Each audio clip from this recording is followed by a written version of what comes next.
When you view the news on TV concerning the Muslim world, can you say that you really understand what makes Muslims tick?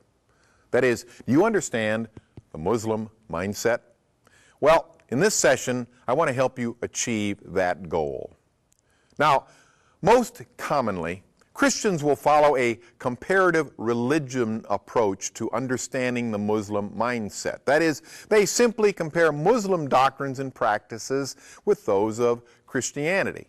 For example, there are 6 basic Muslim beliefs, or sometimes called the pillars of belief. There is a belief in God, that is one God, Allah, belief in His angels, belief in His prophets, belief in His books, that is the Scriptures, belief in His decrees, which is basically predestination, and then belief in the last day, or the judgment. Now, there are also practices, or the pillars of Islam. There is the confession of faith, or the Shahada, the prayer, which is taking place 5 times daily, fasting during the month of Ramadan, almsgiving, and the pilgrimage to Mecca. Some add a 6th pillar called jihad, but that is not really a part of the orthodox formulation of the Muslim faith. The problem with that approach is that while we learn a lot of facts about Islam by itself, comparison doesn't explain why Muslims think and act as they do, or why Islam has such a powerful attraction for them. It's like comparing apples and oranges. The beliefs and practices of each religion draw their meaning from the religion's worldview and culture. Outwardly, they may look much the same, but inwardly, they function very differently. For example, if you ask a Muslim, why are there just 6 beliefs in Islam and no more, and why are there just 5 pillars, the answers will take us to the heart of the difference between Islam and Christianity. Our approach to understanding the Muslim mindset looks beyond doctrines and practice to the Muslim worldview and ideology. And at each point, we will contrast these with biblical teaching. There are a number of key concepts that we have to first understand. The key concept of all is the concept of submission. The word Islam means submission. The word Muslim means a submitter. Aslama, the verb, means to submit or surrender. It comes from the same word or the same root as the Arabic word salam, or peace, the same as the Hebrew shalom, or peace. The word Islam describes the relationship that Muslims believe should exist between mankind and God. Now, their ideal is that all of life, whether of the individual or of society as a whole, must be lived in submission to God as prescribed by God's law, that is, Islamic law, the Sharia. We see some illustrations, for example, in the Quranic names for God and people. God is called Lord, and people are called slave, or abd. Muslim ritual prayer that takes place 5 times daily, where Muslims prostrate themselves before God. Muslim names that are given their sons, like Abdullah, that is the servant of Allah, Abdul Aziz, Abdul Rahman, and so forth. Now, the Bible also exhorts us to submission, and that idea is central to Jesus' teaching on discipleship, particularly in the Gospel of Luke, chapter 9 and 14, and the kingdom of God, Matthew 6 and 7. But it is a radically different kind of submission. There are 5 basic assumptions behind the Islamic concept of submission that account for that radical difference. Now, keep in mind this list is incomplete, and it's drawn up to highlight the main differences with Christianity. First of all, the Muslim concept of the divine nature. That is, God is absolutely transcendent, or as Karl Barth said, God is totally other. But that really applies more to the Muslim concept of God than the Christian concept. Muslims say God is dissimilar to contingent beings. That is, there is nothing in God that corresponds to man. And because of this reason, there is a wide divergence with Christianity, and that idea accounts for most of its divergence with Christianity. By contrast, evangelical Christianity says we can know God in a personal way, in the sense of having a personal relationship with Him. And that transforms our life and our actions. We also believe that relationship will continue on into heaven. The Muslim, for example, in his concept of paradise, completely omits Allah or God. The second major assumption is that of human nature.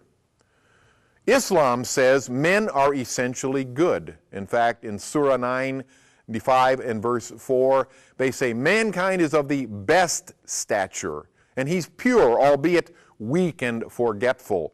They hold that, for example, Adam and Eve simply forgot God's commands in the garden. They didn't willfully disobey Him, and so therefore He overlooked their disobedience and just forgave them. Christianity, on the other hand, said man is fallen.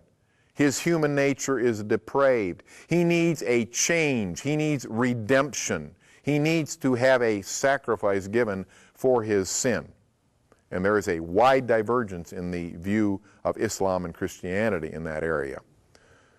Islam says mankind's essential need is simply for divine guidance. He is able to obey God's law. He just needs some direction in how to live.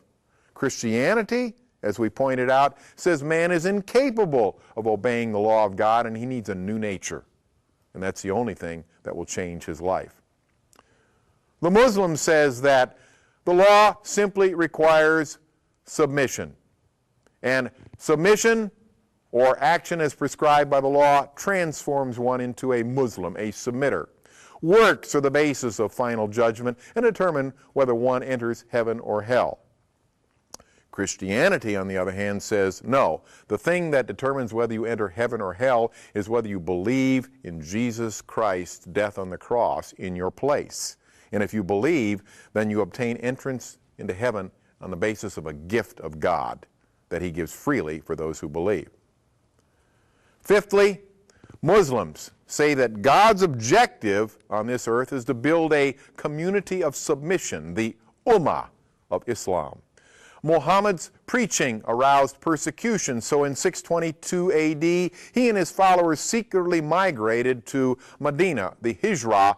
From this power base, he took control of Medina and then of Mecca and then the entire Arabian Peninsula and beyond. The Ummah then became a divine order because it was based on submission to Sharia. The Christian message says there will never be a divine law until it is administered by Christ Himself. And when He returns, there will be no divine order. Only a society ruled directly by God qualifies as a divine order. Anything else is still a human order. Now, there's some general observations we can make on that basis. First of all, Islam is a religio-political ideology. We've used that term before. To the Muslim, Islam is a comprehensive, ordered way of life. It's both a political ideology as well as a religion. It has a political agenda to extend the rule of Islamic law over the earth. For the Muslim, there is no separation of religion from the government. It rejects the idea of a separation of power, the separation between the realms of the secular and the sacred, between the church and the state. It's the duty of the state, in the Muslim mind, to enforce the beliefs of religion. Now, we can see that how this worldview has led to current realities. And there are a number of historical factors that have led up to our present day realities. First of all, we know that Islamic civilization has had a long and brilliant history. To Muslims, that confirms its superiority to other forms of social order, such as capitalism or socialism. However, as we've noted, a gap exists between the ideal Islam and the real Islam. That is, the ideal social order founded by Muhammad at Medina and the way that the different caliphs ran the state. And that became more and more evident as time passed. The cultural and political decline of Islam became recognizable beginning around the 15th century with their loss of territory, the disintegration of their empire, their political fragmentation, economic underdevelopment, subjection to Western colonial powers or the infidel, and finally, the abolition of the caliphate in 1924 by Mustafa Kemal. During the colonial era, Muslim countries experimented widely with Western political models and the Western concept of the nation. They adopted forms of government inspired by Western political models, such as the parliamentary form of government, but they maintained Islamic values. And so Islam became the religion of the state. But beginning in the 19th century, Islam went through this deep crisis of faith. They believed that God had promised them political power, as we see in Surah 63:8 and Surah 24:5. Why then were they subject now to infidels? And that is what caused the crisis of faith.